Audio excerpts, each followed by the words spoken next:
Welcome to AITV Starship. Welcome to AITV Starship. I'm the AI guy. Rick McCauley launching news so fresh. Gotta see it to believe it. We break the wire with the stories that amaze. Deep dives coming, lighten up your days. Tool Time shows you how we make it shine. Building futures with AI one step at a time. Yo, Rick, slow down. I'm Brandon, the producer. Save some tools for me. Shout out. I'm here bringing high-tech comic energy. AITV Starship. News deep dives and creation. AITV Starship. Learn. Laugh innovation. AITV Starship. Amplify. I can listen to this all week, baby. Yeah, we've been listening to it One year anniversary. Year. Happy anniversary, man. It also popped up that you and I have been friends for more than a year, I know, but somehow on my Facebook it even says, hey, happy friend-iversary. So, man, Brandon, this has been spectacular. I when I started this, and we started this, I should say, more appropriately, I had some ideas. This would be a lot of fun. It's been a hell of a ride, and I'm really proud of what we've done. I think there's a lot of really cool stuff, and we've got yet another, just out of this world, to use a sharp term for it, new show. So we've done it from planes, we've done it from trains, we've done it from boats and cars. This has been the most multimodal show on YouTube, I'll tell you that. Yeah, multimodal, multilingual, multidisciplinary, multi-everything. It's a multiverse. Oh, it's a multiverse of TV show. That's what it is. Yeah, we're entering that whole thing with was it the the multiverse? What franchise is that? Is that the Avengers or something? The multiverse? Yeah, Marvel. I don't know. Yeah, Marvel multiverse. So we're a multiverse of. I probably just deeply offended some guy. It's the DC universe. What are you talking about? I don't know that world at all. Oh, I know. Well, I think they're both kind of the same idea. I think it's a Star Trek universe. That's what it is. So I got some exciting. What, Ricky, well, before that, I just got to wax a little bit. When you brought me on as your producer, I thought I was going to be kind of like, just behind the scenes, just like I am with Kyle's show. Just pop up every once in a while, nudge you back on track. And you're like, no, you're going to be a co-host. You're going to be a dangerous man with me. I'm like, oh, okay, let's go. That's it. Let's do it. We should get our hats out, man. This is cool. I'm not going to do anything. No, that's for next week. So it's all about happiness and love. Yeah. So it's next week will be the kind of the after party of this is 1 year wraps. We've done 52 hours 104 hours of programming. Yeah. And YouTube has decided they still don't want to monetize us yet. So we're going to pause the actual show for a few months, for a little while after this one. But next week we're going to be back same time, just with a more casual show. Yeah. We'll just kind of reflect on the past year and where we're going. But for right now, Rick, you've got some breaking news that you will share with us. Yeah, well, I got a couple things, but I tell you what, let's go ahead and do just a little bit of news, and then we'll break into, or do you want to go right to it? Let's go right to it. I'll skip ahead a couple of slides. Yeah, let's do it. So the exciting news is I am up. Hello, Jeannie. Nice to see you. Always nice to see you guys here. Let me skip ahead. I'm going to go through all the news. You're going to see what the news is ahead of time. We're going to do submarines. No, I have your screen hidden. I hid your screen, so they're not seeing anything.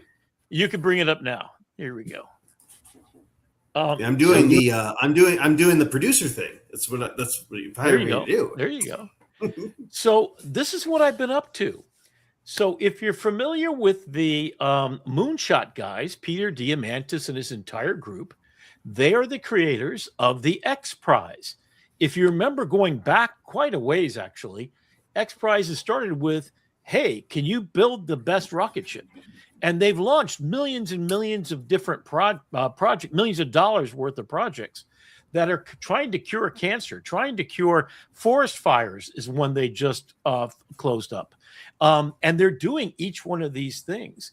And so this is the Future Vision X Prize. So I'm going to walk you through what it is, but I've entered it. And the announcements, I'm going to be in LA on September 25th. Stay tuned. I'm going to try to live stream from there if I can. I think that'd be spectacular.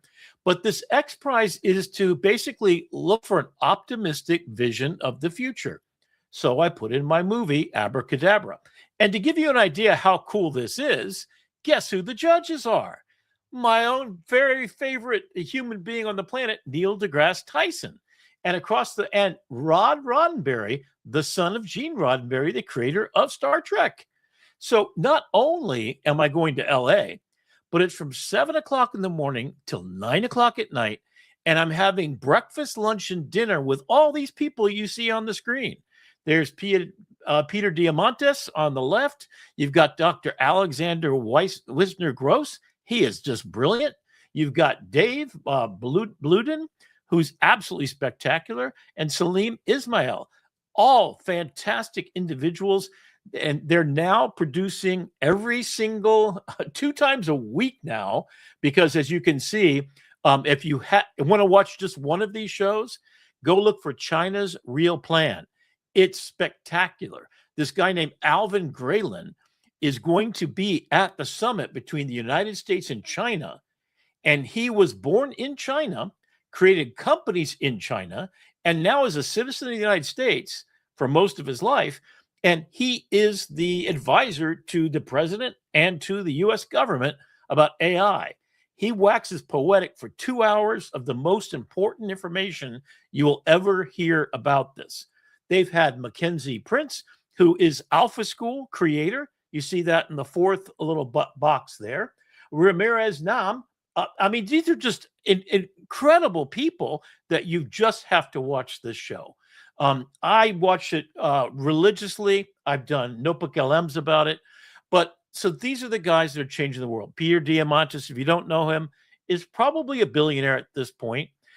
He's also the Life Foundation creator. He's a medical doctor with extraordinary increases in the longevity. In fact, part of his team has reversed aging, not only in mice, and they're under clinical trials to do it in humans. Yes, they're all about abundance and all about making life better. So here's the pitch that he gave that got me excited about this. Oops, I'm not going to be able to go there, am I? So that's the X Prize. And they also simultaneously at the same September event, 25th, in LA, they're going to announce the winners of this Gemini ecosystem where you come up with an idea. So this is the Build with Gemini X Prize. Unfortunately, I didn't find out about it in time, and you needed a real team, and you actually had to have income coming through with your prototype. So the one I've entered is actually a $2.5 or $3.5 million prize. Oh, let me see if I can get this to go. It's supposed to go right to it, but I'm just going to go on over and launch. Give me a second to find it here. Where is it? Abracadabra. No, that's not it. I'll have to bring it up here. Let me go ahead and just bring it up. X Prize. Future Vision X Prize. Okay, here we go. So, come on. So if you want to check it out, it's futurevisionxprize.com, and I'll be showing you my actual film here. This is taking, for some reason, my network is super long. And this is what I had to do. So a 3-minute trailer, you'll see it in just a minute. Here's the idea for it. Here's the rules and everything else. So I want to get down to the really good part, which is not here. Okay, so let me go back to the Future Vision X Prize. There it is. That's what I'm looking for. So this is what it is. Peter Diamandis funds films to challenge 3-minute film for abundance. Let me just show you and these are the people that are the judges. Okay, so they have my submission along with a 12-page treatment, which I showed you a little bit of last week. And these are the experts. Rod Roddenberry. I didn't know these other people, but they're pretty incredible. But here's the pitch, and here's the idea. You know, this exists because of a TV show, and I'm not exaggerating. Martin Cooper, the man who invented the mobile phone, said he built it because he saw it on Star Trek. He saw Captain Kirk flip open a communicator and thought, hey, I can make that real. The iPad, it started as a prop in Star Trek 2. Video calls, Star Trek. Voice assistants, Star Trek again. Props became products. Fiction became multi-trillion-dollar industries. So here's the question. What's a vision of the future that excites you? What stories offer humanity a hopeful, compelling, and abundant vision of what's to come? We're putting up $3 million in prize money plus millions in film financing to make your movie. Our program, in partnership with the X Prize Foundation, Google, and Ranged Media Partners, is called the Future Vision X Prize. And it's one of the world's largest competition to address humanity's greatest need, hope. Create a trailer or short film, 3 minutes or less. Show us and the world your vision of the future. That vision could become the next blueprint for all of humanity. Find out more and register at futurevisionxprize.com. So that's it. That's what I'm trying to do, and that's what I'm done already. So looking forward to this, and it's going to be incredible. I'm just going to play the trailer that I created. This is the final version. Isn't this? It's beautiful. I love the topography. This, of course, I've been working on it for almost 2 years now, a year and a half solidly, every 2 nights, basically every other day. I've been working pretty deep on it.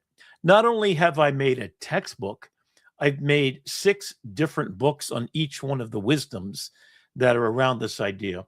But this is my idea of hope. In the beginning, a woman spoke the universe into existence. These are her grandchildren. Seeds planted 1,000 generations ago, now grown to shade the earth. Abracadabra. Brigade, where the climate is breaking. The children of the cradles of civilization feel it first. Flooded poison told to stay silent. In the lands where the spoken word was born. Their grandparents met at United Nations, seeking one language to heal the world, and hid it in a single book, the Compendium of Curious Creatures. Their grandchildren were born speaking a new language. On hacked phones, they built a secret network. When Kavi photographed a shimmering page, Sanskrit met artificial intelligence, the oldest language on Earth. The newest a portal opened. He spoke the word. Abracadabra. First wonder rose, a manta ray of living light, until Mother Ganges ran clean for the first time in 100 years. Kavi of Varanasi whirls into being Amara of Accra, ash into soil, Tomoko of Fukushima, forests into green Samuel of Lagos, smog into Sun Lucia of Medellin, deserts into bloom Dakota of Turtle Island, keeper of 7 generations. I think I can we a 7th star ignites. They spoke clarity into the fog, gardens into deserts, and gave it all away. Love and time, the only wealth that multiplies. Bracadabra. Brigade.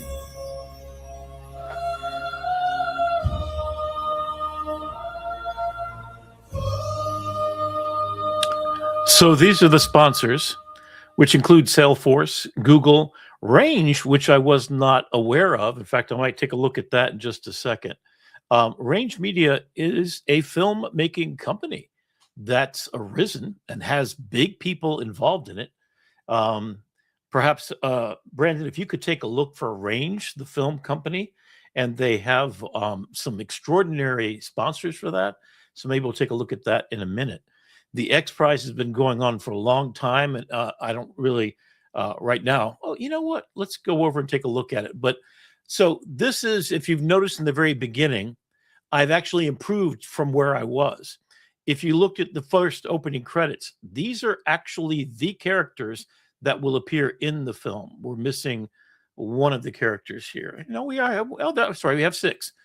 So we've got every one of the characters, and Kavivaka, which means poet speaker in Hindu, is the lead and the first person for this to touch. This idea that all of their grandparents were professors of the ancient wisdoms of the world. And they met at the UN to try to bring peace after World War II in the 1960s. It was a time of trying to figure out, well, how can we not do this again? How can we prevent World War III? And this generation is the one that is supposed to do that. And that's what I believe, that we should have hope. If you think about the words abracadabra, you think about it's magic, but this is more than magic. This is where the spoken word meets the will and the need to change the world for a better place. So this is the hope. This is the film that I want to make, that I want to get a great producer and director and all of the people, real human actors, to really act this out, and experts on each one of these traditions. You hear it talking about the North Star and the 7 generations. That's Hudanese. That is the belief system that's sponsored by the humans that inhabited all of North America for more than 15 to potentially 30,000 years ago, before the United States even existed, in both North and South America. In this entire half of the planet, it was populated by incredible nations, from the Maya to the Hudanese, to all the different tribes, all the different groups, including the Hudanese, who believed in the principles of governance that got handed to us as Ben Franklin met with the people from those different tribes of the indigenous peoples of the North Americas, and learned what it was to create a sense of community, belonging. And the only thing that ever existed is that we belong to the earth as a steward to keep her, and I use that word advisedly, alive and thriving, and together we serve each other. That's where the dangerous man came from. The principles that I live by is to gift everything you have, because there's never been any other economic system other than time that is limited to each and every one of us to do the best we can to give unconditional love, to give our power, our ikigai, our reason for being, that is abracadabra's promise and hope. And I hope not only that I am able to make this film, along with the best real human beings on the planet, to tell the story of humanity. I'm doing it because I was born to do it, because something's been gifted to me as an ikigai, as my reason for being on this planet. This is it. This is it. This is the story of these children. And you see that the pictures weren't exactly perfect, but these are created in Midjourney. This is what I came up with for the story of each one of the children, the 6 children. You've got Kavivaka from the Vedic wisdom. You've got Tomoko Haishi from Fukushima, from the Koto Dhamma, the Kintsugi, and the Ikigai philosophies. You heard me talk about all 3 of those, as I grew up in Japan and was very familiar with the whole feeling of belonging to the service to each other. And then you've got Medellin, you've got the Kogi cosmology that comes from all over the southern part of the Americas, from the Mayan, from the Aztecs, and from the other groups that are just now being uncovered. Just recently, I was watching Josh Gates. If you haven't seen his show, he was uncovering even new civilizations that exist underneath the forest of the Americas, South America and Central America especially, that have been there for years and are as extensive as Egypt and the pyramids. in their building of civilizations, things that have been wiped out. So that montage of different people from each corner of the earth, and I'm suggesting there's 6 corners that come together, and they come together to form the 7th, the North Star. And that 7th generation is the magic number.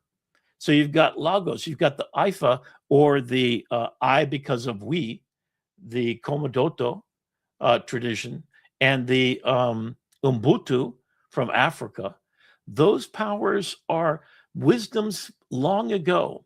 So my idea is a visionary science fantasy feature film about 6 children from 6 wisdoms and traditions who discover that language is not merely descriptive, it's generative, guided by ancestral knowledge from their grandparents, empowered by artificial intelligence.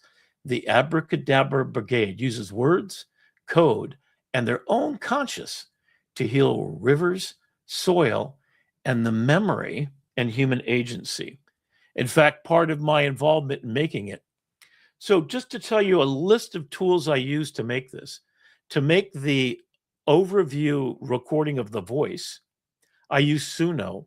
I use Claude to prompt it into existence to create a style and to create an image. Here, I'm going to take you to the website, which was created. Let's see if it will go there. Please launch. There we go. This is the website created with ChatGPT. And to show you this is a full website, look at the beautiful topography. Look at the idea of ancient wisdom, artificial intelligence, and human love. So I just went in, I threw everything that I had done. You can see that I took that image, and there it went. I've got this so you can watch the actual film vision itself. And if you take a look at it, I'm going to then take this, copy it, and real quickly, I'm just going to go over here, pop it into the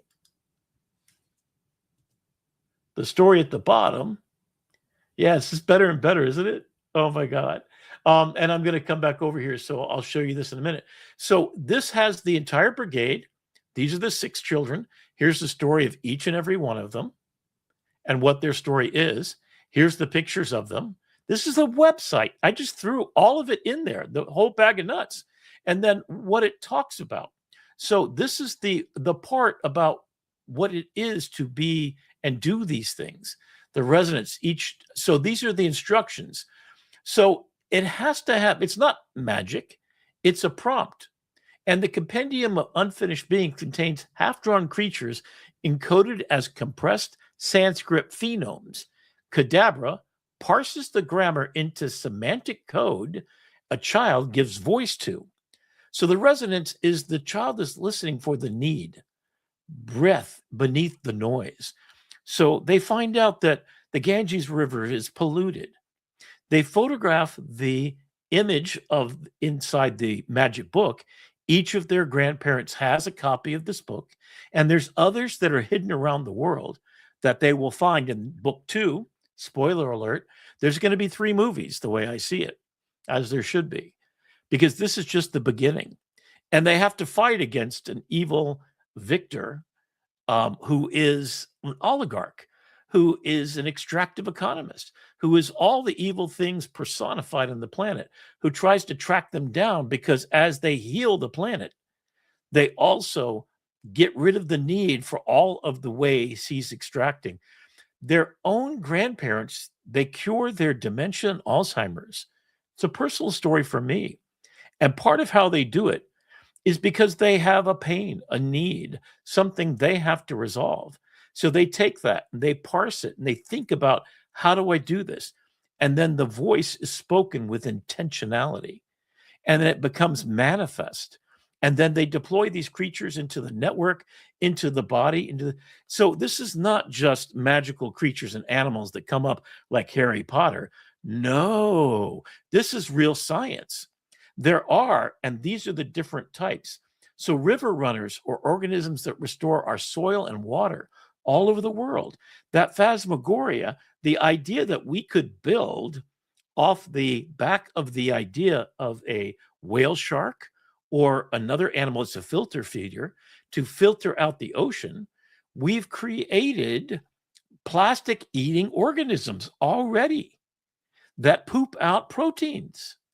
So what if we were, over time, able to cure by emphasizing and re-engineering wire weavers are people that do digital work or parts of the compendium that go in and cure some of the social propaganda and some of the bad actors around the world.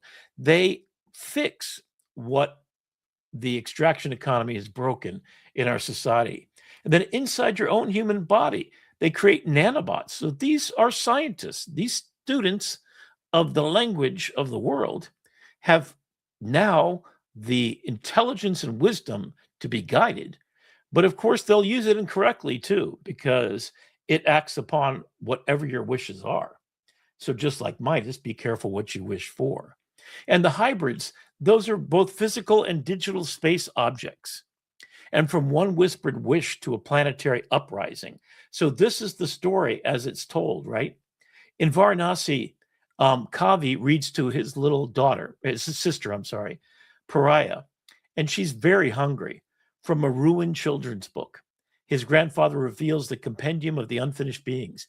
Kavi photographs the first sandy writ. Kadabra whispers, any awaiting intention, and luminous organisms clear the water behind his home. The first miracle also reveals the larger truth. The fix is local. The system causing the harm is not. That's Act 1. Then the brigade. This is the story of the 6 children as they find each other on networks and they restore.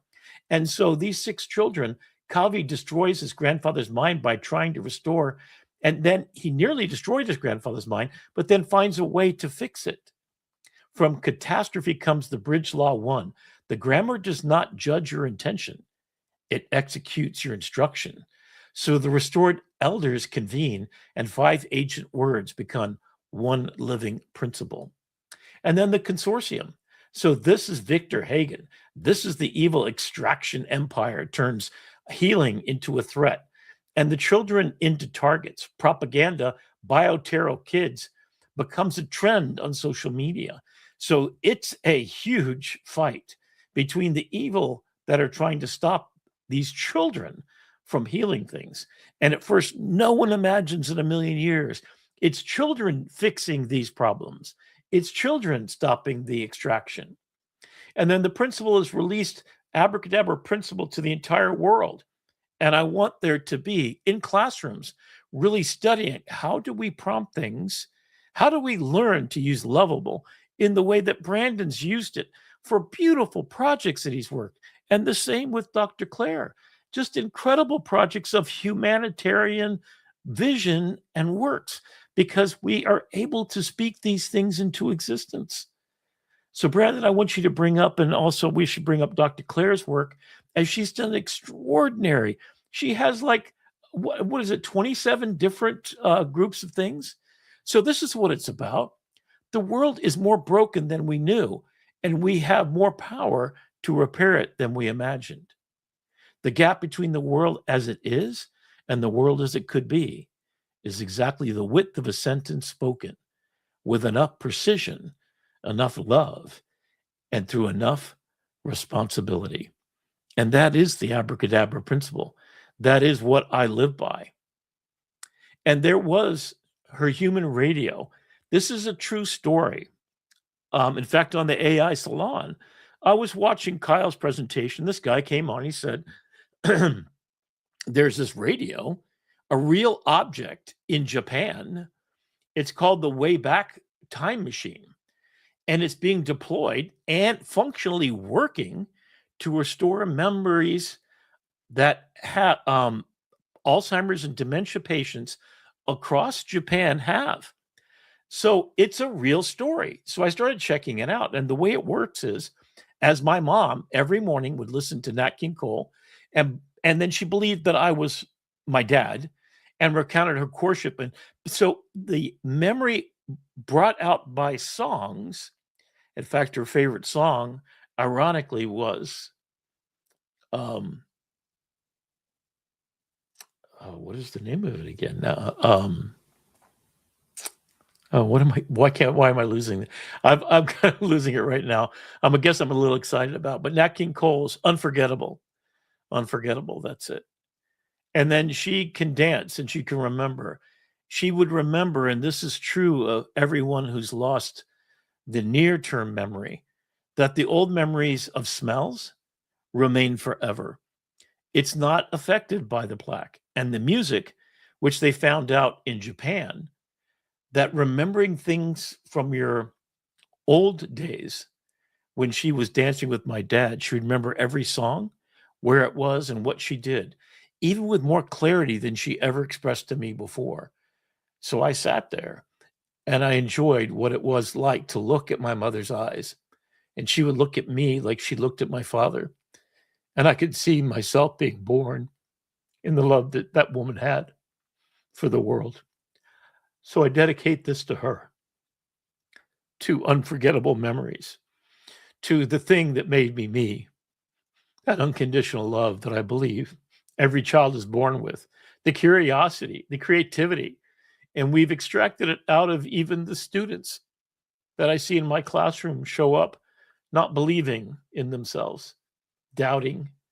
When every child who's 5 or 4 has got a Batman cape on and thinks they can fly, and then people keep telling them they can't. Well, I want to bring that back because it should be unforgettable that you are born of creativity, of love, of purity, without any original sin, no matter what religion diabolically tells you you are born with. It's just not true. So I've also added a couple of things to this, brand guidelines, and I'm going to show you a little bit about the project here.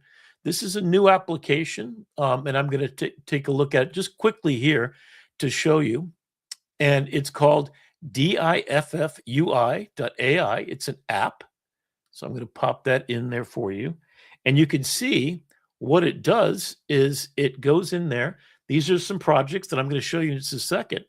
But you basically, for very, very cheaply, can then create all these different files. And what you do is, in the case of Abracadabra Brigade, is I loaded up, as you can see here, all my images, and then I tied it over here to create a brand guide. So let me kind of zoom in here real quickly.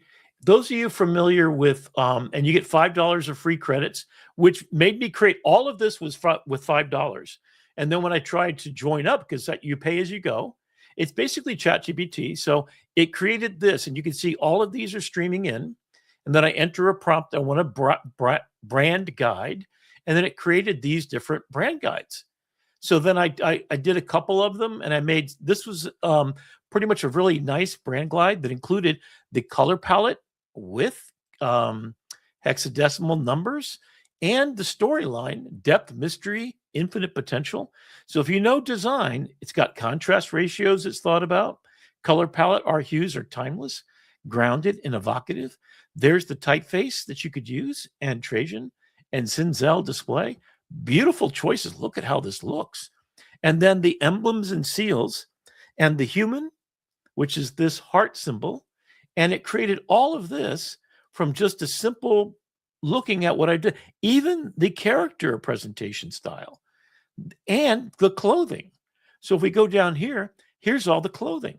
And again, each time you basically get in about 3 minutes, you get 4 different versions. So you can pick them. I'm sure that QR code would work, but it's just showing you that I could create a website, which I did, as you saw earlier. But here's what the shirts and hats and clothing might look like, the water bottles and the phone cases.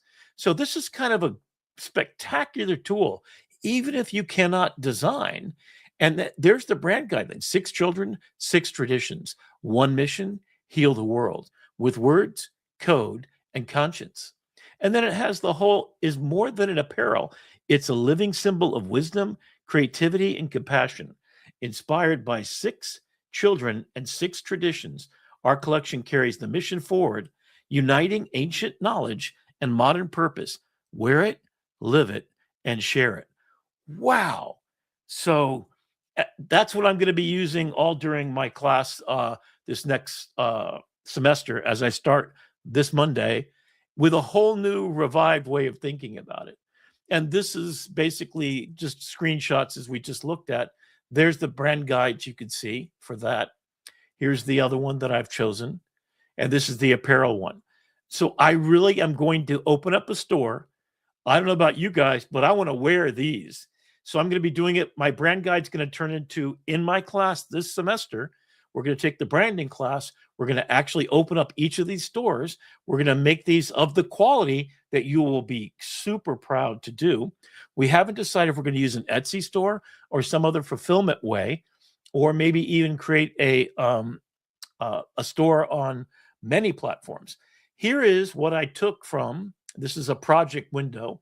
If you see on the left, those are 4 screenshots from my Hello USA project, which is the pathway to citizenship. On the right is the apparel for that citizenship, Hello USA, and the little speech bubble. I think that's right on. There's the topography and everything about it. And then here is that same thing. Look at it's even got the iconography for legal help, language tutor, civics prep, document, grocery guide. So it's got the UI, UX, and the 6 colors with the contrast ratio. Each one Liberty blue, navy blue, white, slate gray, etc. Just gorgeous. There's a little bit of distortion here, but I'm going to be making these into separate pieces because you wouldn't slam this all together on one page. But you can see it's got interface guidelines for UX UI screens. So it's got logo and mark. So you have a word mark, an image mark, and a tagline. The OS for citizenship. In fact, I had not set that in place yet, but it grabbed it right from there. And so everything else is consistent with what I started with. Pop in semi-bold is the typeface, is sans serif. Beautiful choice, right? So that's how smart it is. And look at these clothes too. I can't wait to have that water bottle and that cap, Hello USA, and welcoming people from other countries to our country. And even on the right-hand side, there's a little bit of a distorted, but I'll have my students fix that up. So it'll be presentation. We'll make a website to promote the application. This is my Upskill USA. All the stuff on the left is PowerPoint slide material. And then you've got these items. Look at this. It's even got a brand. So every corporation in America has a PDF you can download that says, what are the colors you can use? What's the topography? How can I use it, not use it? That's what this is. Look at the alternative logo mock-ups for the AI Institute at Broward College, for Upskill USA as a word mark, as a tagline, Rebuilding America Middle Class, and the GI Bill for the AI age. And there's ads already made for you on the right. Here is poster ads. And here is even lunch boxes. And then Together We Rise, Rebuilding the Middle Class Together. Skills today, stronger tomorrow, opportunity for every American. The future is ours to build. Oh my God. This is a complete branding kit. Obviously, it took from all the stuff I put in, but it even extrapolated further than I imagined. I said, give me some billboards, and there they are. So this little application is just a spectacular kind of product. Here is my original human company, right? With all my music. So you'll see this is the stuff I put into it. And the brand kit you see in the top right, that's what it looks like. Wow. Dangerous Man at 65. I hadn't updated it, and I was 65 when I started this project. But here's the topography, the color palette, the gradients, real music, real stories, real man, Dangerous Man at 66. You notice it actually got the Dangerous Man at 66. And then the live story tour. So it's got me in Austin, Nashville, Denver, and Portland. Yes, I'm going to go do there, and I am going to perform my songs there. So it's even got a little logo. It's got an armband. It's got all kinds of really cool stuff. And then I imported my notebook LMs in a lot of cases. So you see the guitar over there, which says music focus. That came from my notebook LM because I did a whole background on what the process was. Okay. So I'm going to stop right there for just a second. I'm going to break back to our you still there, Brandon? There you go. Yeah, let's see. I am here. That's so cool. There's the Abracadabra Brigade. Yes, it does. It does keep getting better. Just life keeps getting better. Thank you, Jeannie, for being a part of it. It really, my love. And I was going to give a shout out to Jeannie and Claire, Dr. Claire, who have been here, I think, for all 52 episodes. They Yeah, really have been. absolutely. In fact, we need to have them a lot more on the air. I made 3 albums in the past couple of weeks. Love it. Oh wow, look at that. And then Yep, you got to get all that Suno music in before the September 3rd deadline. yeah, can say that again? Got to get all that Suno downloads in before that Oh. September 3rd deadline. Yeah, I've pretty much downloaded as I've been working, and I've got them categorized. I'm ready to launch 10 albums next year. I've already launched one. What I haven't done, in fact, Dr. Claire, if you want to get with me, Dr. Claire, I would love if you would put your website in the notes there, or Brandon, do you have that where she has them all together? Her Curious Compendium. There we go. Yeah, let's get that on the air so people can check that out, because it's really spectacular.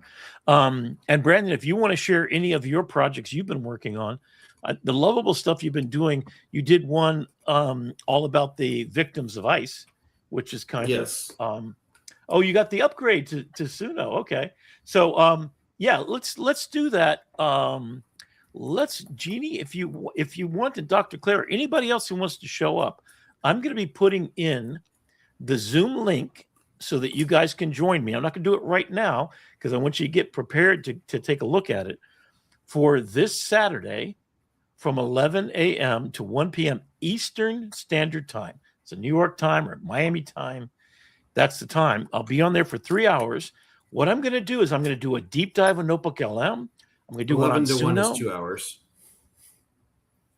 Oh, that's right. Thank you very much. Yeah, it's 2 hours. Yeah, more than that would be 2. No matter what time zone you're in. Yeah. And there's the weirdly useful lab at Lovable. Whose is that? Is that yours? This is Dr. Claire's. This is the Dr. Claire's Curious Consortium. Okay. How do we click on it? You can't click on it from the StreamYard. But you were starting to say what you're going to do on Saturday before I so rudely interrupted you to correct you on your time math. My future kind of idea is to start to do deep dive tutorials on each of the applications. So Notebook LM, since I've done I did 5 hours, I think, altogether of notebook tutorials. So I'm going to try to get it down to 1 hour and then give you the best materials, including in each of these will be at least a 20-page PDF you download with all the links in it to everything I talk about. So the idea is you'll watch probably a half hour when I edit it down.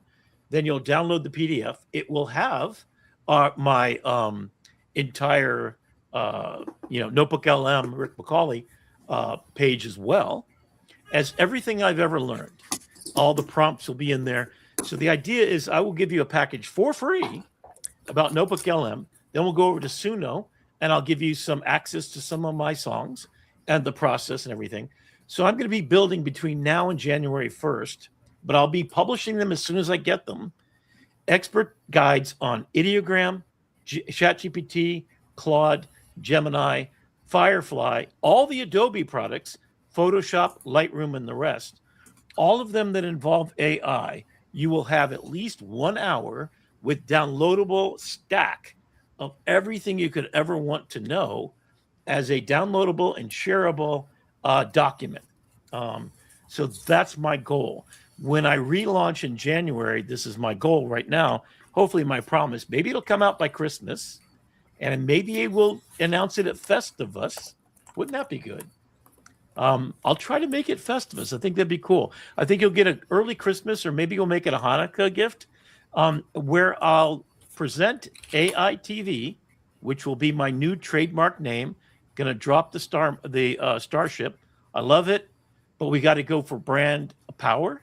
And then every episode you have will have downloadable, actionable stuff to do.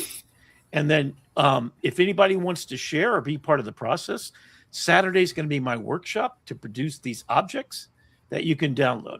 So I've already done my Notebook LM, but I would say that Codex can, or one of these agentic tools, could probably do the lion's share of the work for us. And that's actually what my next project is. Well, we're on hiatus from AITV Starship in September. I'm going to be leading a 4-week masterclass in the mastermind of the AI Learning Lab, or AI Salon, on how Codex. You saw bits and previews of it here and inside of AI Life Hacks, but this is going to be I've never touched Codex to it's running my entire operation.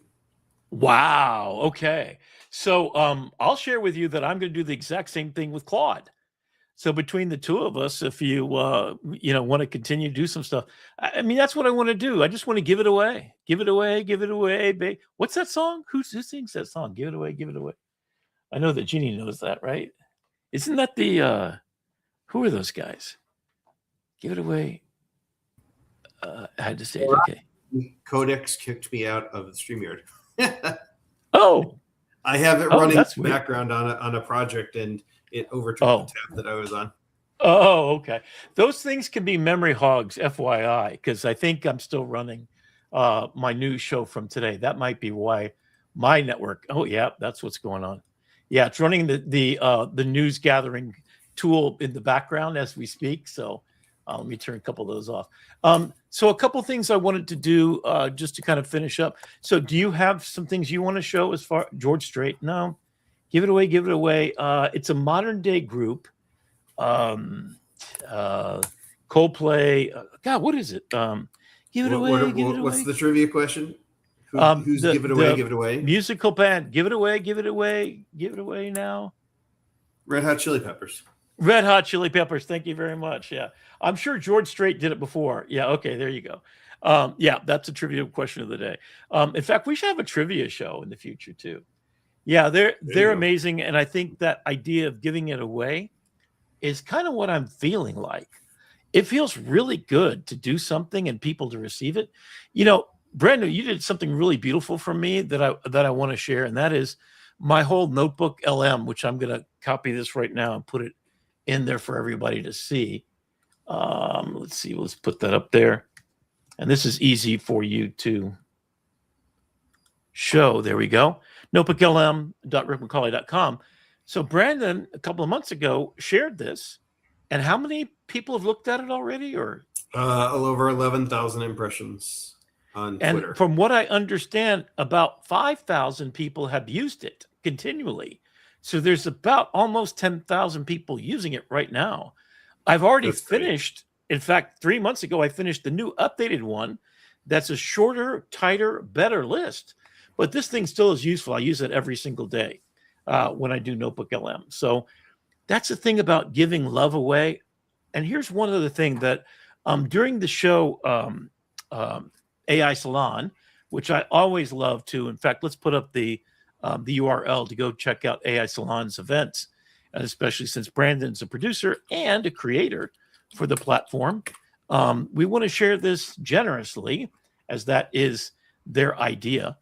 And you should follow them too. Become a member. If you want to be a mastermind member, they have how many different events per week? There's got to be at least. There's like something going on every day. Yeah, every day you got something to do for a couple of hours or an hour even. Or these continuing things. So the mastermind is the higher level, bigger project-based things. So if you get in there, it's $50 a month. Is that what the current rate is? Yep, it's a steal at $50. It's a steal. And they do if you really want to get into it, join every January. They do, is it New Year's Eve? 24 hours of Festivus? Yeah, the Festivus. It's usually the week between Christmas and New Year's. Okay, right in there. So while you're sitting on the couch, have a lot of serotonin from your dopamine or whatever the hell it is that your turkey gives you, which isn't true. But anyway, if you're sitting there being a couch potato in between watching football games, definitely become a part of the salon. They're ongoing. The community is super active. That's where Brandon and I met, and Jeannie and everybody is basically there. Dr. Claire is one of the presenters as well. She's spectacular. There's She Leads, which is an associated group. They have a political arm who actually goes to the State House and is now going up, has been twice to Washington, D.C., I think. Kyle started this the day that ChatGPT 4 came out. Was that November 2020? No, November 30th, 2022.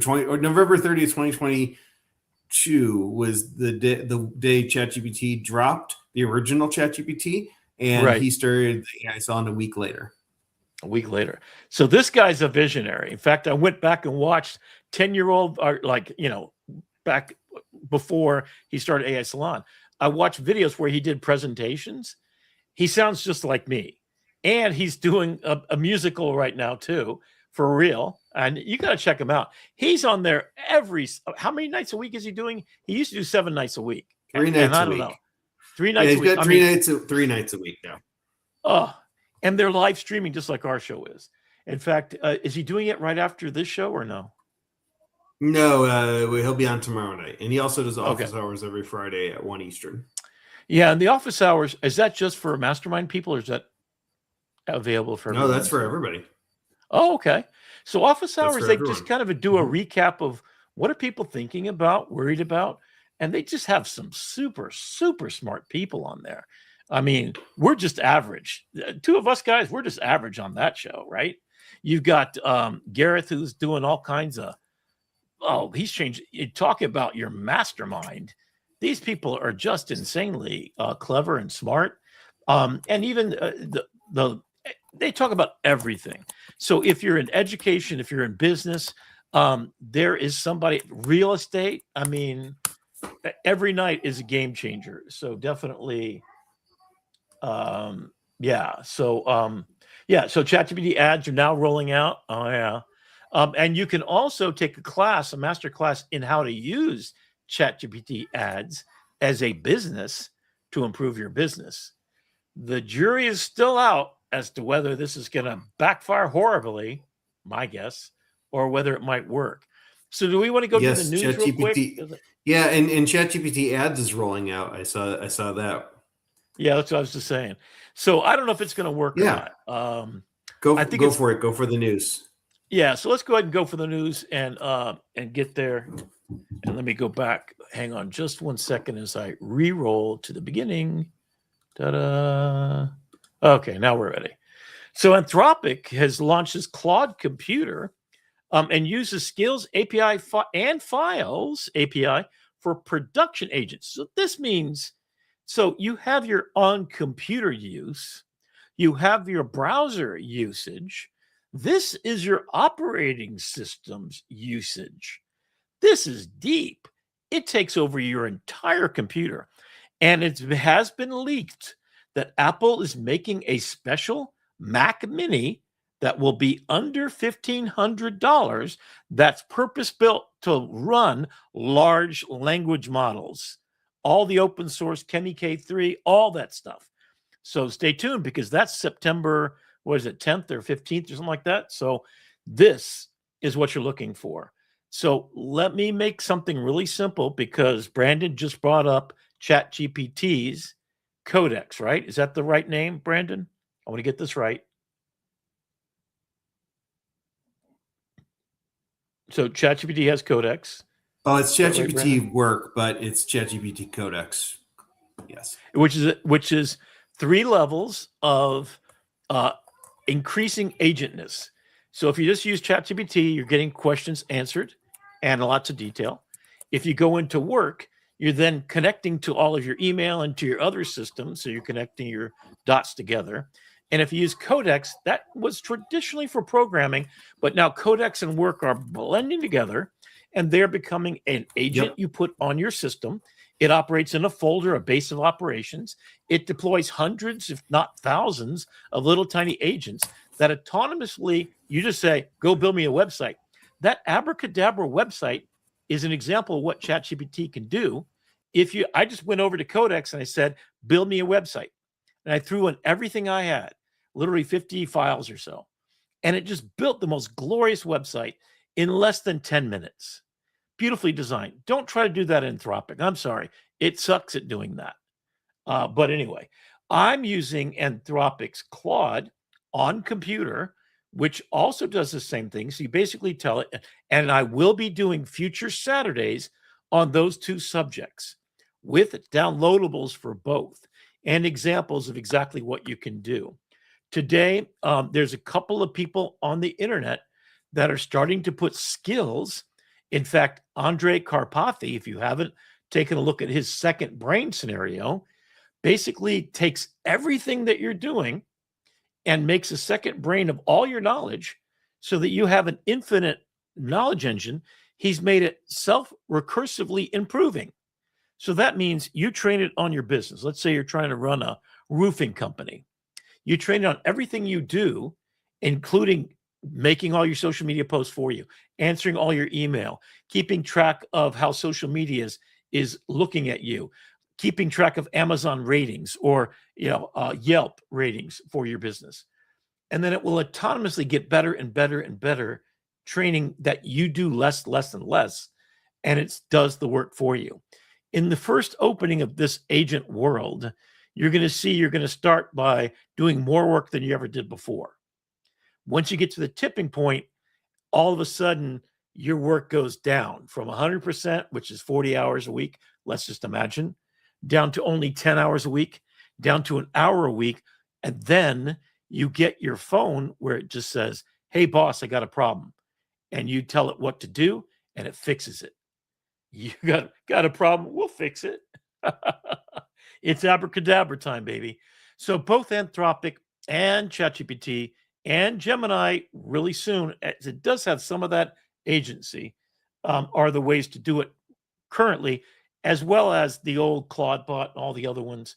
Now you're going to have these on computer, which means you pay no money, as Kimi K3 and Meta's Llama are being used in conjunction with this. So let's say you're paying $20 a month for Anthropic. You have it do the higher level thinking, and then you have it hand off to Kimi K3 or Llama or any of the large language models to do the rest for free on your computer. So your private data never leaves your domain, never leaves your hard drive.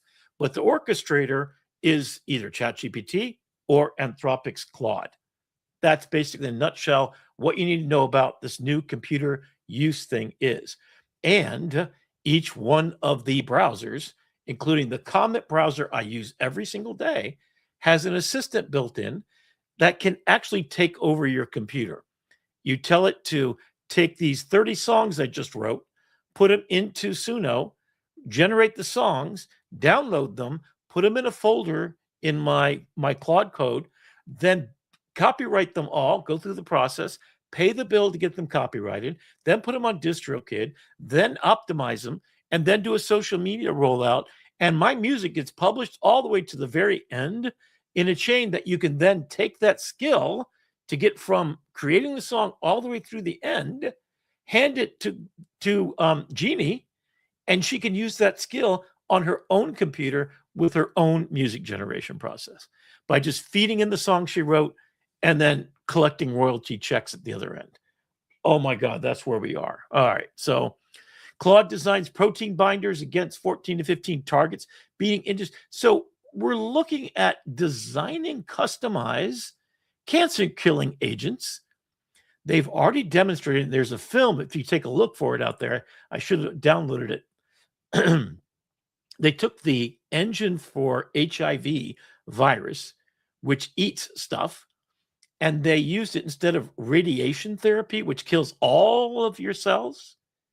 It targets it by putting a little key inside, you see here, right? Custom targets it to attack your cancer cells based on their genomic makeup. So literally, you've got pictures of it eating like a Pac-Man, the bad cells, leaving alone the healthy ones. That's where we're at, baby. So I am dead serious. By the end of this year, you will probably see cancers eliminated. They do now have an injection for Alzheimer's that's just now clearing FDA to stop and to prevent further amyloid plaques from attaching, which causes Alzheimer's, also heart disease. That same amyloid plaque gets stuck in your blood vessels, causes your brain not to be able to cross over to recent memories and build recent memories. But now they're working on using sonograms, which are evidently much more powerful than we ever imagined. So the science is just going through the roof. And this is it. Perplexity launches Brain. It's self-improving markdown memory wiki for AI agents. What the hell does that mean? A wiki is a place where all knowledge is put together. You know, Wikipedia, right? So if you want to find out about jazz musicians, you want to find about what a coda is and how it relates to whatever, you go to a wiki. So it's an aggregation of all this knowledge. Well, now Perplexity is creating a brain that means all the knowledge about you. It creates a memory markdown, which is a wiki, a Wikipedia of everything about you, all of the knowledge that you've ever generated. This is similar to Andrei Karpathy's second brain.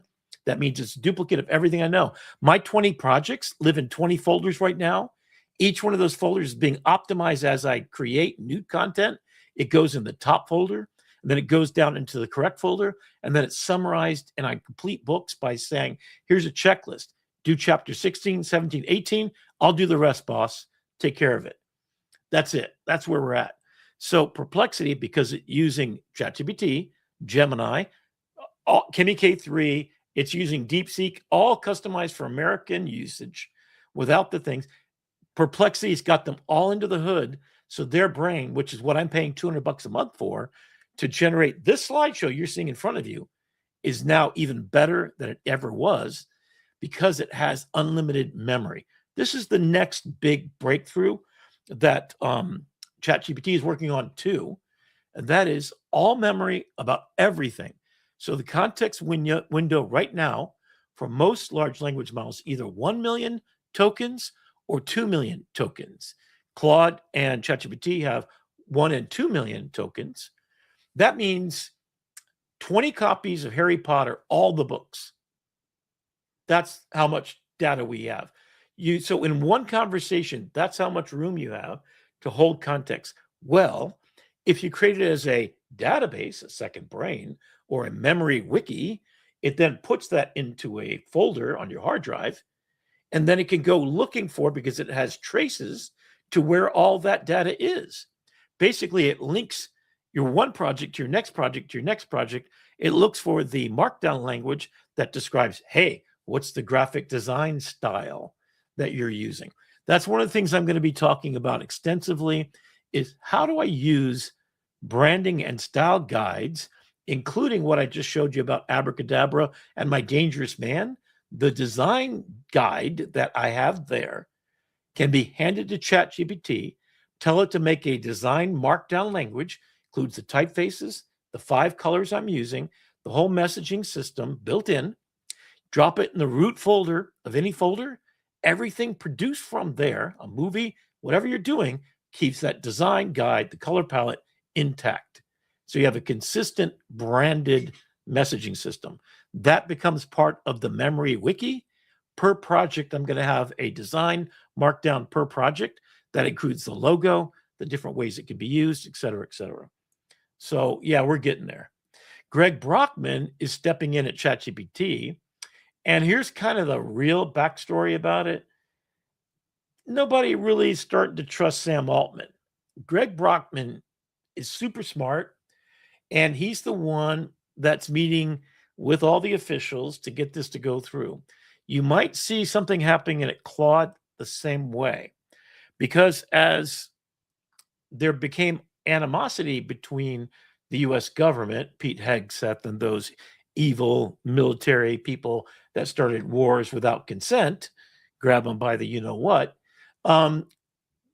Claude's Anthropic, Dario Amodei, and his sister Daniela Amodei are kind of taking a backseat when dealing with the public.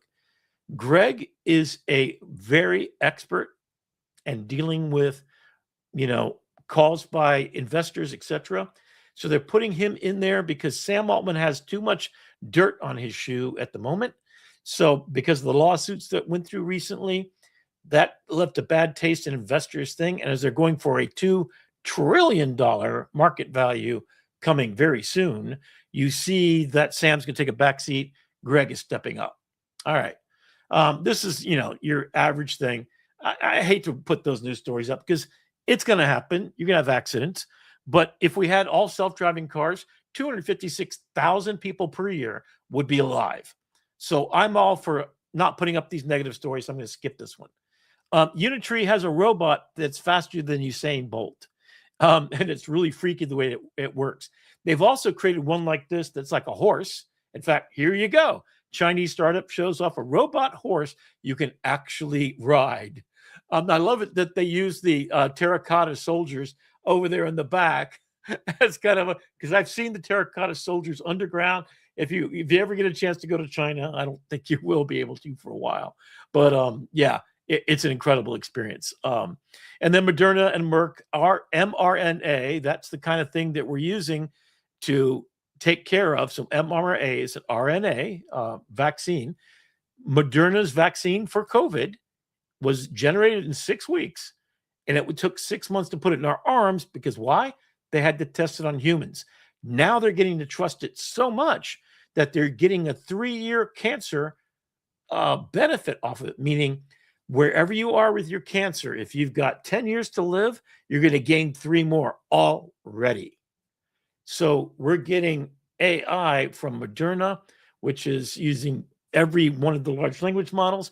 In fact, most of the drug generation is on smaller large language models. In fact, they're not really, I would call them mini language models that are targeted. If you think of the large language models that you and I use, they're an expert on freaking everything.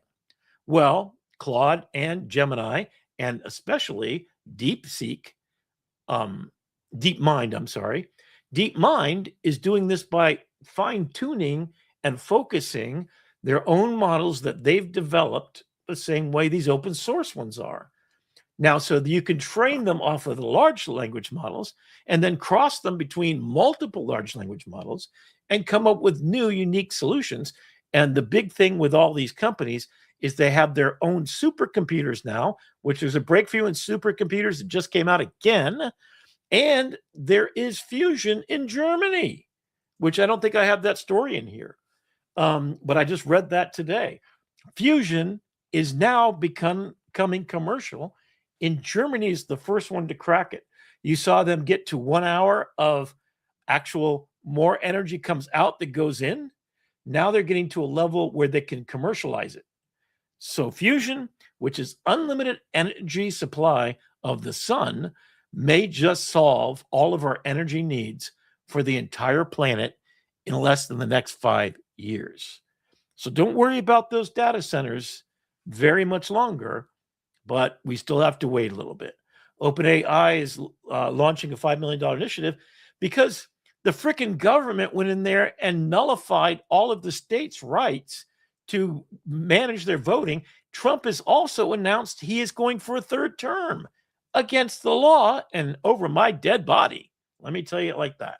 All right, so Orinth is a brand new model, self-improving open source AI model that matches Claude Opus 4.8 in capabilities. I don't know anything more about that. And Brandon, if we can look up Orinth 1.5, I didn't see anything about it other than this. We'll wait and see what that's really going to be like. And then Claude failed 650 times, but then beat the human record. So this is basically, it set it out to solve all of the math problems that were never solved before, but just brute forcing its way is beating humans again and again and again. We've heard the story too many times, but 2-minute papers, basically. It's producing solutions that humans have not been able to solve in record time, beating humans. Of course, we knew that was happening. Now I'm going to play just this one little fun one because I can't wait to have one of these in my house.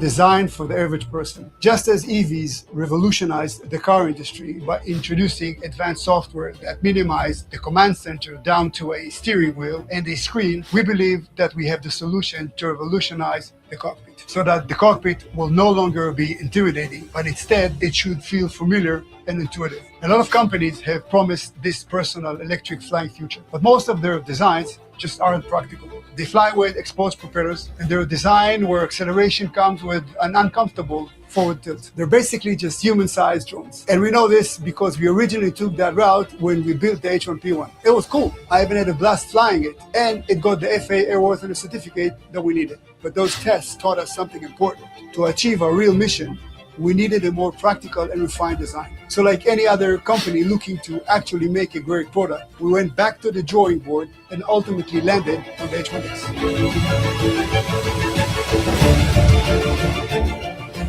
We don't want our customers to cut their favorite garden bushes when landing in their yard, or God forbid, something worse. Much like an electric car, you'll not be able to hear these motors and see the spinning of the props. Ducted fans are designed to do more than provide added protection. They're designed in a way where the energy does not spread out as much, and instead, the outward force is contained and pushed downward. This should reduce the battery usage and give us more range. The logic with the wings is the same. We are aerodynamically designing the wings to provide lift when the vehicle is in forward motion, ultimately easing the amount of energy necessary to fly. And the horizontal ducted fans below the cockpit are designed to push the H1X forward on acceleration, reducing that tilt I spoke about earlier. As you can see, it's not just a beautiful vehicle. This is what we truly believe is the most practical personal eVTOL design on the planet to be used in our daily life. The vehicle is only half of it. We know that the most valuable thing we are building isn't the shell or the motors, it's the intelligence inside it. Bringing personal flight to the world requires more than a vehicle. We call it Soul AI. Doroni took heavy inspiration from Tesla, so our main goal is that the main flight controls will exist on this screen that you're looking at. Navigation, battery meter, time for destination, altitude, speed, charging locations, and even weather, all of it in one place right here. Soul is designed to be much more than just an interface. Our vision for Soul is that it will be incredibly intelligent at protecting you, the passengers. A 360-degree guardian in the air, constantly monitoring real-time data from planned radar, LiDAR, and vision systems for protective awareness. So in reality, you're not managing complex mechanics. You're just guiding the journey. It knows what to avoid, and it knows where to go. The true digital co-pilot you can talk to and rely on. We are not just building the hardware of the future, we are building the intelligent cockpit that we all know should already exist. A decade of my life has gone into this. It started in my garage, and today it's a team, patents, prototypes, pre-order customers, and a community of thousands of investors who believed before anyone else did. In just the last 2 months since the unveiling of the H1X, we've gotten millions of views online. Over 13,000 of you have shown interest in investing, and we even started seeing eVTOLs fly over New York City and Florida State funding eVTOL infrastructure. And timing isn't a coincidence. Electric motor and battery technology is rapidly improving. Demand for EVs are at record highs, and AI is giving us the capability we never had before. Now is the time to jump on this opportunity, especially before our share price change on June 19th. The simplification of flight is inevitable. This is your chance to help build it with us. So join us, invest in Doroni today. And as always, I hope to see you in the sky. Okay, so if that's not cool enough, let me take you over to one other thing. Oop, not that one. Hang on, let me find the right one. Oh, come on. Don't tell me I lost it already. Let me just make up a... go ahead and take over for a second, Brandon. I'm just going to try to find this video. Yeah. So one of the things that I've been working on that I've kind of unlocked Claude for, or ChatGPT Codex, is we're redoing some of the websites and content on the AI Salon, and I've got it hooked into our brand kit and our WordPress. So it basically takes the information from our brand kit, logs into our WordPress, and just writes the content, right? And then we just tell it what we want changed, and then it just makes the changes for us in real time. And Wow. So I've gotten a new title, copy paste officer. I'm the CPO of the AI Salon, because I take the data from, copy it from one area and paste it into another, and then Codex does all the rest of the work. All right. So let me, here I've got it finally. I'm going to show you a couple of these. This is the other thing you need to take a look at. I don't know why my audio is not working. Hang on.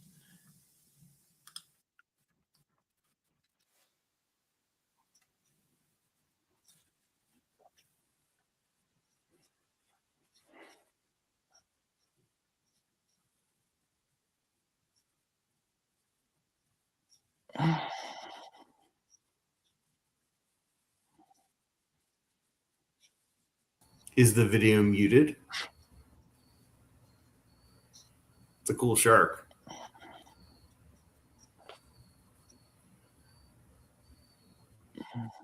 I could just. Can you hear narrate it. this? The world. No. Okay, let me go back and try one more time. I'm going to try to StreamYard it with different sharing. I could do it the bottom.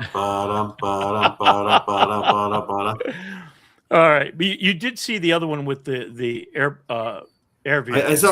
I saw sharks. Yeah. The other one. No, but the previous the U-boat. Okay, so I'm going to go to this one, and then I'm just going to share this. Let's see. Let me try this now. The sensation of gliding effortlessly through crystal clear waters. Are you ready? Go. Take the dive. Oop, that's not the one. Maybe this is it. Are we gonna nosedive? No, a little bit. This is so trippy, man. Holy crap. This right here is the ultimate billionaire toy. It's a supercar of submarines, and I didn't even know that this existed. Today we're gonna take a look around. This is gonna be the video of the year, so make sure you like the video, subscribe to the channel, and watch until the end. I'm gonna jump inside of this thing and dive 100 meters underwater. I don't know what I'm feeling. I'm pretty excited.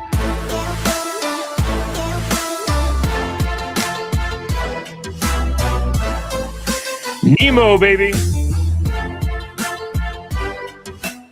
I mean, look, the first thing you notice when you look at this thing is that it looks like a supercar. I mean, when I used to think of like submarines, you know, I think of like research submarines or like military grade submarines with big, thick metal sheets, kind of ugly. This thing looks freaking sick. Look at it, man. It looks exactly like a supercar. So this one is basically designed for 2 people. This is called the Nemo 2. They also have the Nemo 1, which is made for 1 person. Let's start off with the obvious. You have a huge sphere in the middle. And this is basically where you get to sit down and enjoy everything you see underwater. I'm not a submarine expert, so I was like, oh man, what happens if you crash into a rock? This right here is 5 centimeters thick, and it's acrylic, so you're pretty safe. Also, check this out. I'm gonna skip to this. It's got claws and everything.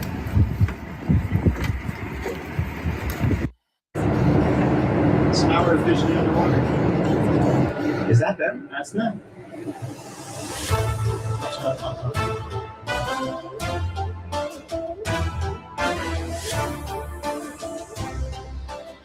So this is my joystick, this is my arm, you see that right there? So I could just, open and close.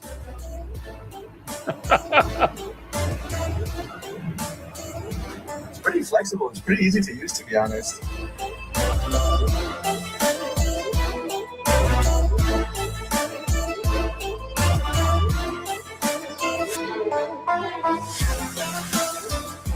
All right, check this out. So we got a shipwreck here.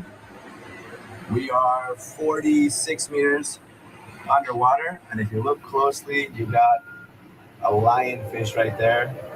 Super poisonous. Will that kill you like immediately? No, it won't. It'll slowly trigger a heart attack, more or less. Okay, it'll only slowly trigger a heart attack. That sounds even worse than dying. Like I told it. So what's crazy is that as close as this looks to us, is actually like about 1.5 meters away. But it looks like you can literally reach out to it. But what this bubble does is it distorts your perception of depth, and it's just like, it's so strange to get your head around it. Like for example, that fish right there looks like this big. How big do you think it would be in real life? Not like that, right? That big. But it looks like it's like that. It's so strange.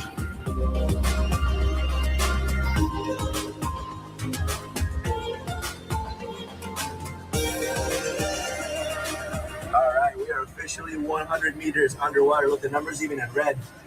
328 feet. The fish look like birds. Actually, there's no fish around anymore. That's JP.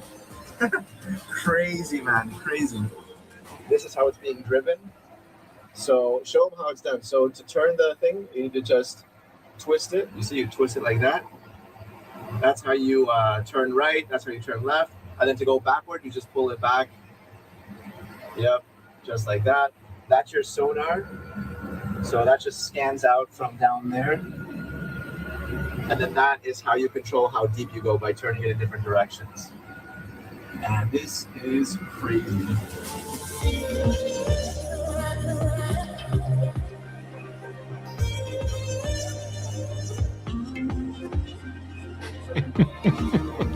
Going so quick.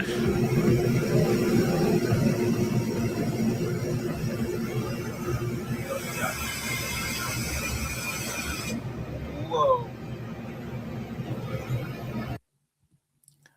So basically, it's a freaking amazing time to be alive, isn't it? I'm going to have both of those. I've been in one of those submarines, and we went to 1,000 feet, which is so freaking cool. So in three places I've dove so far, on board a ship, they have these submarines, $1,200 to go down, so it ain't cheap. But this is going to make it super cheap. So that submarine you just saw is $1.5 million. I'm telling you, my first $1.5 million, that's what I'm spending it on. Then I'm going to get the airplane one, or at least I'm going to ride in them. I'm going to get people to buy them for me, and then I'm just going to ride them and take pictures. I mean, how cool. All right. So I'm going to add even one more degree of amazing, because I'm going to show you what I have actually done underwater. And this is just a small part of it.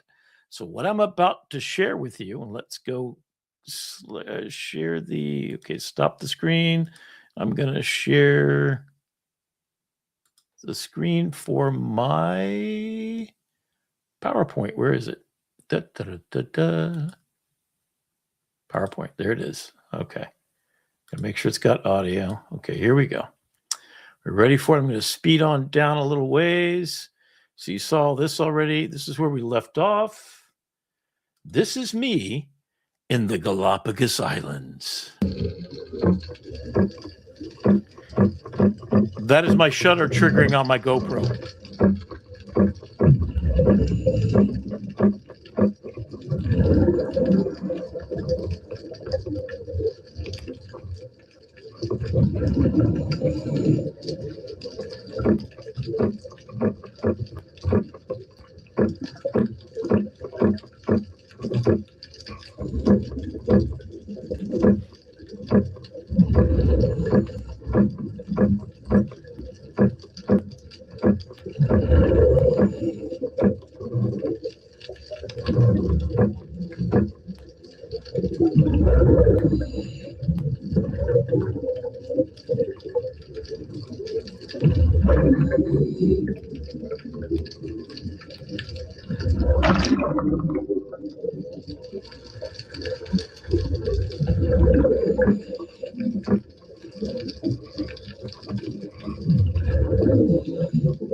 Okay, just to give you an idea, those are 10-foot waves, and the rocks underneath are super razor sharp, oyster encrusted lava rocks.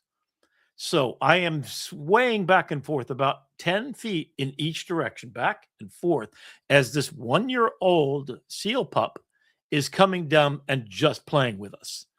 And I went, as you saw at the near the end, I came up almost into the 10-foot waves, and I was literally rocked 10 foot in either direction in a fraction of a second as the waves were tossing me back and forth. And a couple of times I got real close to the rocks, scared the hell out of me. So yeah, that wasn't easy to get. So that's just the beginning. All right. So this is now, that was Galapagos Islands. Yes. Charles Darwin, famous Galapagos Islands. I was there just as Darwin's arch had fallen the week before. All right. Now we're in Palau. If you don't know where Palau is, it's part of the area that the Japanese and Americans fought, and you'll see some of the things that we dove on. This is the ship I was on. There was only 4 of us and a crew of 12. So the ship holds about 15 people. A family of 10 had to cancel because there was a death in their family. We had the whole boat to ourselves. So this is my friend Chris and his wife, who are now sailing around the world full time. They were pilots for, I think, French Air, something like that. I forget who it is. Oh, no, it was an American company. They were pilots, retired, living on a boat. And this is his drone footage of me going for a dive. You could see him and his wife there. We had this whole boat to ourselves. It was incredible. Here we go.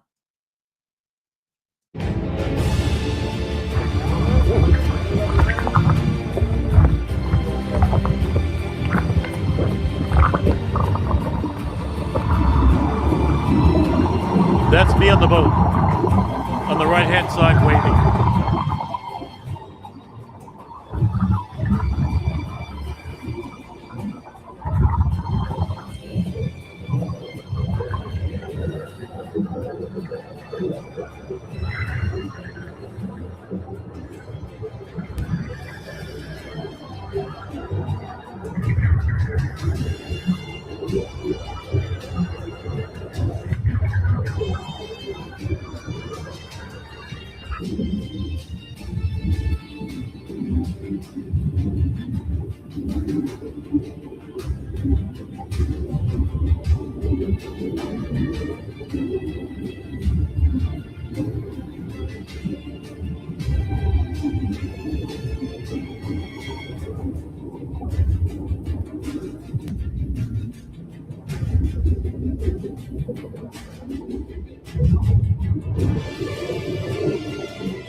Okay, so now this is over in Wakatobi, which is a private resort. That boat you saw earlier, the Pelagian it's called. These are the pictures I took while on the island, which is very exclusive. You have to get there by plane from Bali. It's just north of Bali.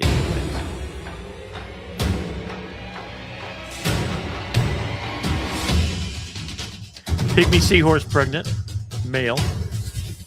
Sea snake, very deadly.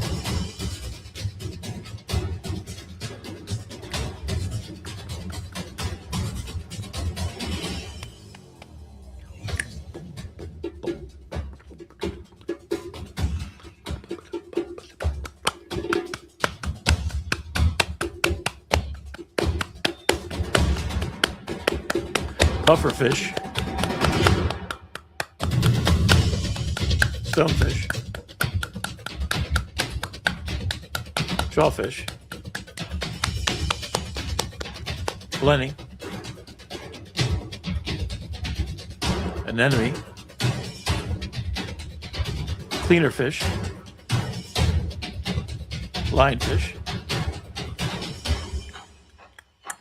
oyster, turtle, baby, Ridley turtle being released from the dock, spotted puffer, juvenile, nudibranchs, crab. This is a cleaning fish.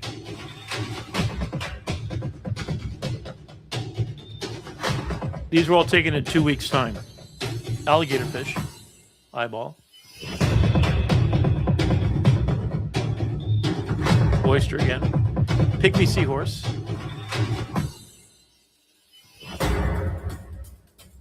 Persian carpet. Skeleton shrimp. Basket star, 10-foot diameter. Nighttime eating.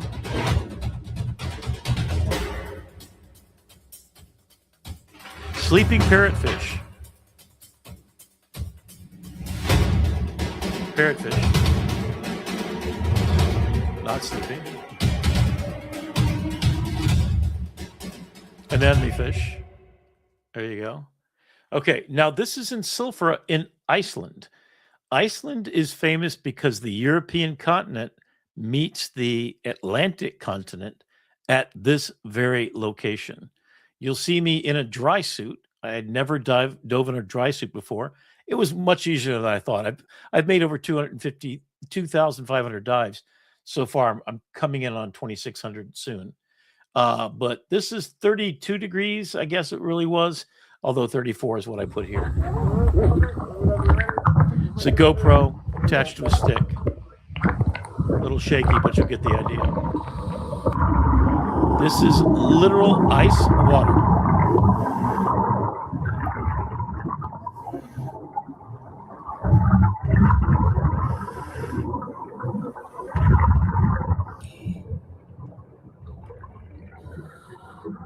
Take the audio down so you can hear what's going on. You don't need all the volume with the bubbles. So this is so clear because it's literally ice cubes melted. It's the entire northern polar cap. That's some idiot doesn't know what to do with his camera. But it's 200 to 300 foot visibility, clearest water on planet Earth. The water is probably 2,000 years old and was at the North Pole and slowly came down to Iceland. And this is the point in which the two continental shelves meet each other. That's why they're standing there taking a quick picture. So that's kind of fun. And I think I'm going to fast forward a little bit to the closer to the end. And this gets to about 60 feet, then it drops off to about 70, something like that. And you can see us going between these two canyons. There's no fish there to speak of, but it is kind of cool. And you can see us going through. We make the turn. So I did this 3 times altogether. It's about a 20-minute turn each time. And then you come out, walk upstairs. So I'm wearing 35 pounds of weights and to keep the bubble of the dry suit down. And there's the little sign for crossing the roads. This is at Christmas time last year. All right. So now this is cavern diving in the cenotes of the east coast of Mexico. These are stalactites and stalagmites, as you can see. My dive guide is the guy there with the 2 tanks in front of me. Basically, I was following him all around. But every corner had, I mean, these are caves that you can see mastodons they found in there. You can see air bubbles up at the top. But these are tens of thousands of years old. These stalactites were on dry land and dripping from the ceiling. And then the water level came up over centuries. And that's what you're basically looking through here. But we would go about an hour through the entire process, one cavern into another, just to give you an idea. I mean, it was a spectacular dive, not for the inexperienced, however. You can imagine you're basically trapped there. Okay, this is the Red Sea. This is, I did about 90 dives there. North of Nile, so the Red Sea is a large sea, and it's almost about to be an ocean soon with the sea currently. That's decided by how big it is. It's getting bigger. And this is from that experience. Diving on multiple ships, and I show you some things. So giant clam that you just saw, anemone fish are everywhere all over the planet. The Pacific Ocean has a lot of different fish life, spotted eel, jellyfish. And we were on the Blue 2 dive charter. And this is the boat I was diving off the back of. And this is what life is like. You live on board for 2 weeks at a time, and you go all over the Red Sea, and you see everything from jellyfish to a massive number of shipwrecks that you'll see in a second here. I don't have enough time to even show you the possibilities of what I did see, but this is just a very nice taste of it. I took over 12,000 pictures in 2 weeks. Averaging 250 to 1,000 per dive. 3 dives a day. Giant wrasse on the right there is about 3 foot long. Moray eels.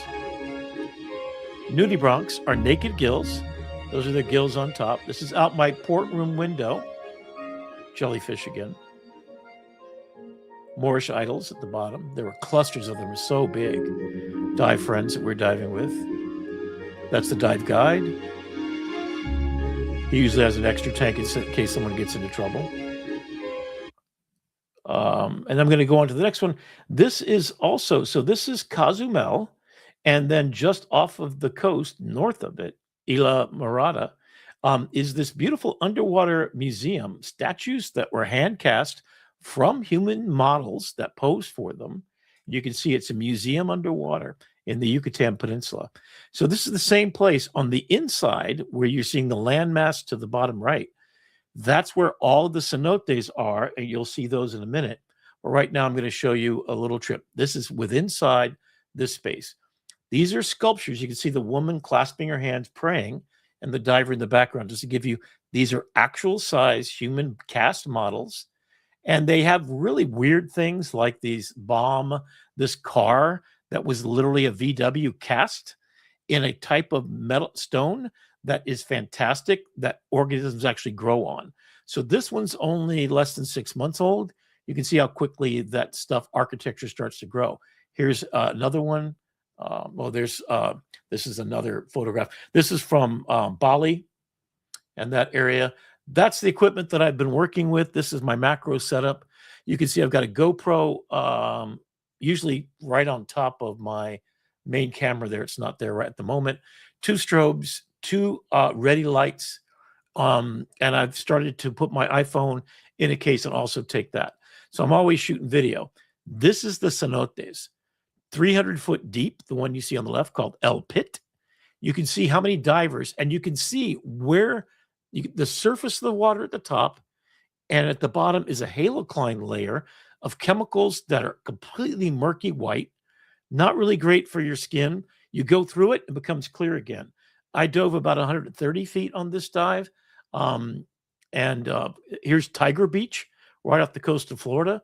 I hand-fed tiger sharks, both pregnant. All of the sharks there. It's a flat, sandy bottom. Literally every day for a week, I fed tiger sharks. This is a whale shark. In getting its sonogram, I think I've showed this before.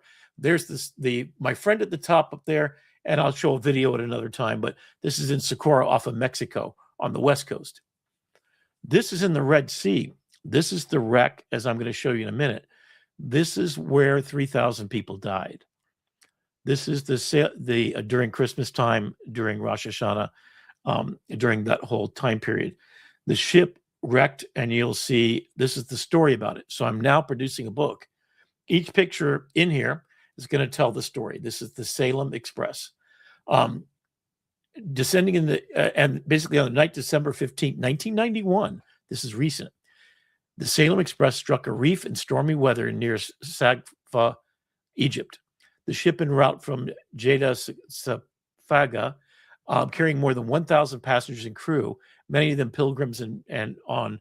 Within 20 minutes, the ship took on water, rolled over, trapped hundreds below deck. Over 470 lives were lost, though some believe the true number exceeds 800, making it one of the deadliest peacetime maritime disasters in history. So explore, respect, remember, not all treasures are meant to be taken. Some are meant to be honored. So I'm doing a book where I'm using ChatGPT I tell it my story. I then go in and I walk through the details of where it is, location map, what I use to photograph it, etc. So this will be an ongoing thing. And I've got 100 of my best pictures, my best stories, and I'm working on finishing that now. I started it a while back, printed just the photographs, but now I want to go into deep dives as to the history of these animals. These are the 22-foot wide ocean mantas that are each one fingerprinted with their own underneath their belly. You take a belly shot. We identified 17 mantas by their belly shots, uploaded to a database. We were able to name 7 of them because they were not in the database. What the database does, whoever photographs them, it uploads it. They record their position when they photographed it, and then you create a database and you can watch where they go. If you look down, this is a pinnacle of rock that is 5,000 feet down below us. You're hanging there, going around this pinnacle that's about the size of 2 football fields, and you have up and down currents. It's quite an extraordinary dive. This is in Roatan, Honduras, and this is just a brittle star inside of a basket. This is the sea lions in Mexico, off the Baja Peninsula, right there. In fact, you can go out there and see them and play with them. They're very affectionate, very playful, entertaining as heck. Now, this is a project I've worked on for 25 years. You can see this. This project was about water and women. And I've asked these women to pose in front of my camera and carried their stories, the stories of loss, abuse, invisibility, insecurity, or simply a lifetime of believing they were somehow not beautiful enough. I never asked them to become someone else. I asked them to step into the water and simply be. Something extraordinary often happened there. Gravity disappeared, the noise disappeared, the expectations disappeared, fabric became wings, hair floated like seagrass. Bodies that had been judged, hidden, hurt, or ignored became something elemental and magnificent. And sometimes the woman looking at the finished photograph saw herself differently. One told me, in essence, I realized I'd always been beautiful. I just had never been seen that way. That may be the most important photograph I could ever make. Water Woman is an exhibit about that moment. It's about women reclaiming agency over how they are seen, about beauty without permission, about dignity, vulnerability, strength, sensuality, healing, and trust. It is about water, the substance from which life emerged, covering our tiny pale blue dot in the universe and flowing through every one of us. Water gives life. Women give life. Both deserve reverence. Throughout the exhibit, some of the women will speak in their own words beside the photographs, sharing what stepping into the water and seeing themselves through another lens meant to them. These are not photographs, this is my roommate, Kat, of perfect women. They are photographs of human women, beautifully and imperfectly alive. Perhaps that is what I have been photographing all along. Not bodies, not beauty, but the extraordinary moment another human being feels safe enough to say, here I am. See me. I am beautiful. I belong. And these are my photographs. These are all people who are now my friends and will be forever. They shared a moment, usually an hour or more conversation on the phone, in person again. And they become timeless because I've asked them to shed their clothing and grab a piece of fabric that they felt belonged to them, and then express themselves by moving through the water. Many of these are in my swimming pool in my backyard. None of them have been manipulated in any way to be photographed, but just highlights and shadows the way you would do it in Photoshop. Some of these are artistic expressions. This is a dancer. She's a belly dancer by profession, and just a beautiful human being. Luz is her name. And I started 25 years ago, photographed all of my wife's friends who turned 40 at the time. They would each show up at my house with their husband's, not permission, but, agreement that I could see their wives naked, because that was a bit of a conversation. But the whole thing was, they're not naked, they're nude. They are in the form that they took on their birth, and they beautifully live. And I hope that I've done their bodies and their spirit and their personhood justice, as I so respect women as the birthplace of all things. And that's what I've got for you tonight. Thank you. It's amazing that all of that was AI generated. Those were taken with film originally. I know. Yeah, it's kind of crazy. So, yeah, it's what I've chosen as a life to do, to be a verb. I think the most powerful thing, hopefully, you can do is become the best version of yourself that you can be. And I think as we come up on the hour here, I think that's what this whole show has been about. 1 year of doing that, Brandon, of you showing and sharing who you are as a human being, your beautiful family, and sharing with us. It makes me feel warm to my heart to know that there are many, many people just like me who just want to share love and live the most beautiful version of their lives that they can. And gifting to others, whatever gifts you have, whatever you're born with, that namaste, that beautiful cauldron of warm light inside your heart, sometimes it gets snuffed out. And sometimes you can be the light for someone else. And if you can't share that, if you can't be that person, I'm not sure that you're fully living. And to just fills you with joy. I mean, these are crying of joy because, God, I'm living in a world where abracadabra, not the magic part of that, but speaking the world into existence is becoming within my power. To be able to find a day where what my mother went through for the last 7 years of her life doesn't happen to another human being. That we get to explore underwater world in the ways that I have been gifted to be able to do. I have taken every penny that I've ever had to go be able to talk to an octopus for an hour and really feel profoundly seen by that octopus as an alien that we have living under our water, and less than 0.0003% of human beings have ever scuba dived. Holy shit, if that's not privilege. And with that privilege, if you do not share it, you have violated your sacred oath to be the best human you can be. So that's why I chose to share that tonight. And that's why. Love and lobsters. That's it. That's it. In fact, yeah, I've got a lobster around here somewhere. I got to get those lobsters out. Next week, we'll get the lobsters out. If you want to have your kids come on for the beginning, I'll try to figure out something we can do. Yeah, and if we don't engage, and I'm working on a massive project right now with 27 different underwater scientists to coordinate. I'm going to be living underwater in a habitat that will be there for the next 20 years.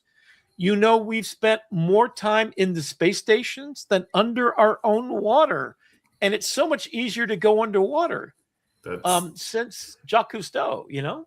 That's the next version. So we've done it from a plane, we've done it from a boat. Now we'll do next underwater will be from your sea base. I promise you, I will be underwater and broadcasting this bloody show. AITV seabed instead of Starship. We'll go explore. I think that's a good place to call it, Rick. I don't know about it. It is. It's a beautiful place and a beautiful year and beautiful human beings to share it with. Thank you, Jeannie. Thank you, Dr. Claire. Thank you, Brandon. Rick. You guys, namaste. We'll see you back here next week for the bonus episode. There you go. AITV Starship. See ya. And if you have any requests, just call me.